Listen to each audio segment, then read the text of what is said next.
Hey, welcome back to World Sports Show. Charlie Flo here on WPPLP Philadelphia. On the phone line, we have Coach Paul Riley, head coach of North Carolina Courage. Welcome to the show, Paul. How are you? Hey, Charlie. How you doing? Everything well? Oh, everything's great. I know you must be on cloud nine and flying high right now after that game in Anfield last week. What a game, yeah. Let's hope they can hold their nerve tomorrow night. But, yeah, it was an amazing experience. And always seeing Liverpool live is great. But last week I had a special little twist to it. I think, the crowd was just amazing last week. And took Scott, my assistant coach, and it was a fantastic night. And I really enjoyed it. I think that's the neat part about that game is you got teams like Manchester City who's been like almost on cruise control since December for winning the EPL, that they've just been going through teams left and right, that it's a lot of teams take the approach of, okay, let's try to just beat these guys 1-0, but Klopp came up with a plan. Let's just throw it at them. And I mean, I'm sure as a coach, how would you approach that game? Yeah, I think the same thing goes tomorrow. We have to score, so I think you have to do the same thing again tomorrow, and the problem is you could get played around, but I think you have to go after them and you have to make them feel uncomfortable. I think when Manchester City feel comfortable and get into a rhythm, you're in trouble, So I think Klopp's whole thing, high press, break the rhythm, get into them a little bit, Even at Anfield, they laid low a little bit in the first 10, 15 minutes, and they're very good at the counter press, making them go backwards and, pushing them out to the line, forcing them to go backwards, and then they really counter press from that point onwards. So I think just watching them from the obviously live, it's great to see how they press and stuff, and great for coaches to look at and emulate, and hopefully they'll do that again tomorrow. There's a bit more pressure on them tomorrow. City have nothing to lose, which is the scary part. They're 3-0 down and nothing to lose. But yeah, last week will be remembered for a long time, and there was good tactical display, I think, from Liverpool, and got the goals at the right time, and despite the possession being, I think, 65-35, and then it did enough to win the game. And it was, a masterful performance, from the coach, I think, and the players who took the plan in and executed it. I think it's an interesting thing that as coaches, we in America are not ever really put in that situation where you've got those two games where every goal matters, where, a lot of coaches, hey, you get like for example, your team this year, you got 2-1-0 wins, that you got the 3 points, everything's said and done. It's not really going to haunt you that you didn't win 2-zip or 3-zip or 4-1, but with Champions League, it's just a different type of style of coaching, because you not only got to coach for this game, but you've got to use those goals in the bank. And I mean, that's just another way to approach that we're just not used to, having to, keep just scoring and not worry about the scoreline, just get as many as you can for that second game. Yeah, I mean, it's kind of strange, but I mean, when you look at Liverpool, I think everybody would have taken a 0-0 draw, probably gone to the Etihad and trying to pick it off, maybe get a goal and get an away goal, and now you're 3 up.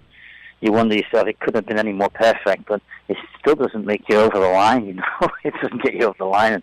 And we had 46 shots in 2 games, and only scored 2 goals, So sometimes you don't put things away, you pay the price, In both games we nearly paid the price, And Liverpool, they didn't take a ton of shots the other night, but took their chances well. I think the first 2 shots went in. And possession's probably a little bit overrated, I guess, at times, when you look at some of the things you've seen recently in the big games, and teams have been able to win, 2 or 3-0, 4-0 with 40% possession, but it's positive possession rather than just possession for the sake of being possession. I think the world of soccer has changed a little bit. I think 10, 15 years ago it was all about possession, but there's no point having possession if there's no point to it, And I think most coaches in Europe and in this country too, I think, is something with a goal to it. There's no point just having possession. Get some penetration from it, get some point to it, get some goal at the end of it, get something at the end of it. There's no point having 45 passes and going square. And Barcelona with the Kings are doing that in the attacking third too. It's another thing I think that's getting better. Is the ability of teams like Manchester City and Barcelona to break down teams that are just sitting so deep, and they've got better and better and better at it, and the coaches have got better and better at it. No matter how deep you sit, they still seem to find a way of finding holes and pulling them around and switching the point and just doing clever things to break teams down. And that's definitely another skill. That's that final third of the field, and trying to break teams who are sitting very deep, which a lot of the English teams do against the big boys. And Liverpool really haven't figured that one out, and that's probably why we're not going to win the league. Because we didn't figure that out. When teams sit deep on us, we struggle. And we haven't figured that out. I think City have figured it out. Chelsea certainly figured it out last year. Manchester United parked the bus, so we can't even talk about them. And Tottenham have figured it out too. I think Tottenham have figured out when teams sit deep on them how to break them down. So I think there's something for us to work on for next year. So we're here in the studio. We talk a lot about food. I know that down in North Carolina, it's a little bit different cooking than in Western New York and in Long Island. So what's the big food at Anfield? What are they known for in Liverpool? Like when you go to a match or pregame, what's the famous dish there? Well, I take everybody after the game to get some curry and chips. There's a curry sauce and chips right outside the ground is amazing. But they're known for the meat and potato pies. It's called scouse, which is, I guess, the Liverpool version of shepherd's pie, but it's a pan of scouse, and they throw all sorts in it. And, as the Manchester United fans like to say, we throw a dead rat in it too, but it's not really, But if it's marinated right, who cares?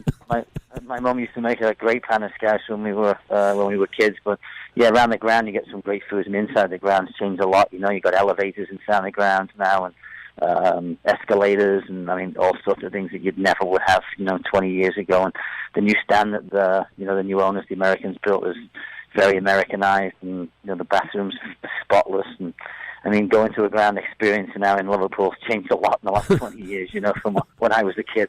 Or I should say 30 years when I was a kid. And, there was no women's bathrooms back then. And, I just remember the smell of urine. I used to tell me, Dad, man, I can't get out my nostrils from being a kid, the smell of urine, because you couldn't get out. If you stood in the cop, 25,000 people around you couldn't get out, and so everyone just peed. And the smell of pee at the end of the game was just, oh my God, it would make you vomit, But it's funny because now you go in and they got marble toilets, and we all look around each other thinking, my God, this is funny, I just can't believe we're peeing in the marble toilet when it used to be in the trough, and before that it was on just peeing on the pavement, and it's just terrible. God, but yeah, it's definitely a luxury now to go to Anfield and see how it's improved, and the ground's improved, and obviously there's female toilets now too. So wear my nice clothes to the game. yeah, definitely. And the food is much better in the stadium, much more points of purchase, and it's similar to the grounds getting built now, here and stuff. When you go to Portland Stadium, for instance, the food inside the stadium is fantastic, whereas 15 years ago you're lucky to get a hot dog, So I think it's changed a lot, and that's pan of scouse is the number one thing in Liverpool, I think, for me, for food, and chips and curry sauce on it after the game. No, it's definitely home run. I've had all those things when I've been overseas. And looking at your North Carolina team, it's interesting. Like we were talking before we had you on of, I don't know how many games last year you guys won 1-0. It seemed like the common score line from North Carolina. Even this year you got the 1-0s, but yet you lead the league in shots. And it's one of those things where 1-0 you'll take it, and it just seems like your strategy is just to just possess and actually with intent to get a shot on goal. Yeah, well, I don't think our strategy is to possess. We're a high-paced, high-pressed team. We win the ball high a lot of times, and I think that's probably why we get so many shots. We put teams in difficult spots. We just don't have Salah or friggin' Firmino on the end of it, But it's that's one thing we have to improve, and we've talked about a lot as a group, because we had the worst percentage of completion last year of all 10 teams in the league, corner kicks last year was 123, I think the closest was 70 towards us, and we've had 23 shots in both games this year and come up with one goal, so we have to do a better job in and around the box, and we work on it a lot, and I think it's a growth thing for us and something that we've talked about, and we're obviously putting things into effect to try and make us better at it, and as long as we keep creating the chances, I think it's more important right now at the beginning of the season. And we are creating a lot of chances, and we don't give up too much. We gave up 3 shots, I think, in one game, and 3 shots in the second game as well. So we're not giving up a lot, and we've become a lot better defensively. The year we won the title, we scraped over the line, but we were, every game was 4-3,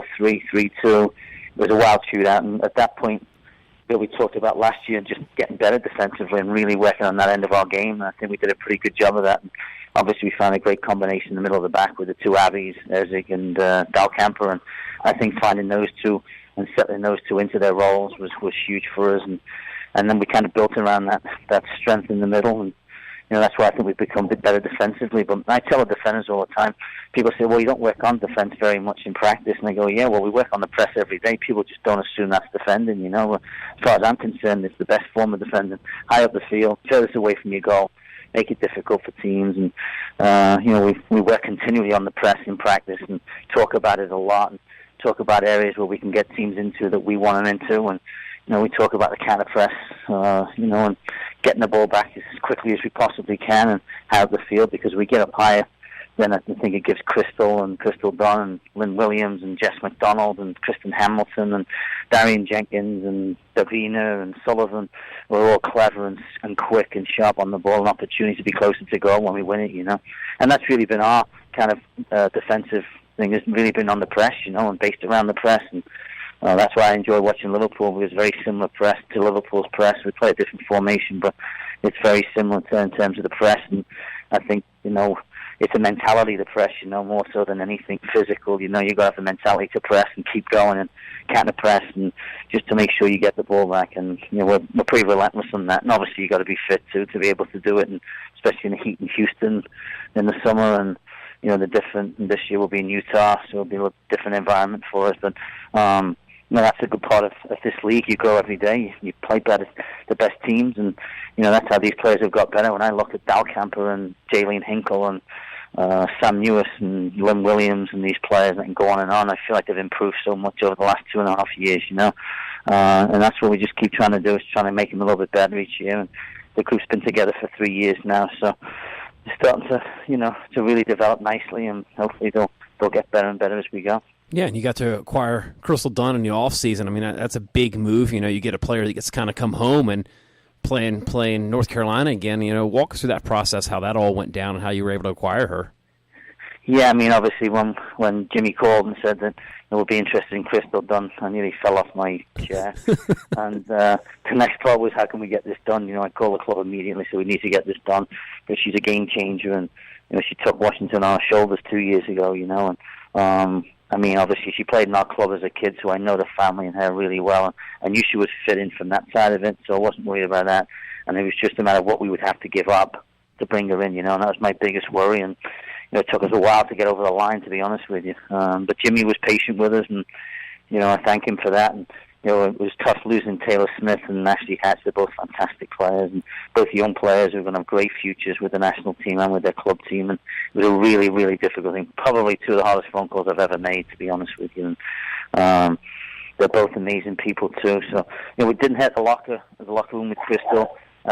Bringing a game changer in like Crystal, helps us out a lot. And I mean, she's dynamic in the final third and causes a lot of trouble for everybody. And I mean, I've never seen somebody so fast too, on top of what else we've got, Yeah, and you can play her on so many different plays. You play in the back, she can play on the wing, you can even play her up top. We've seen her at North Carolina and with the Spirit play, and even with Chelsea play so many different roles. And that must really help you if you got a situation where you can just plug her in any one of the spots there.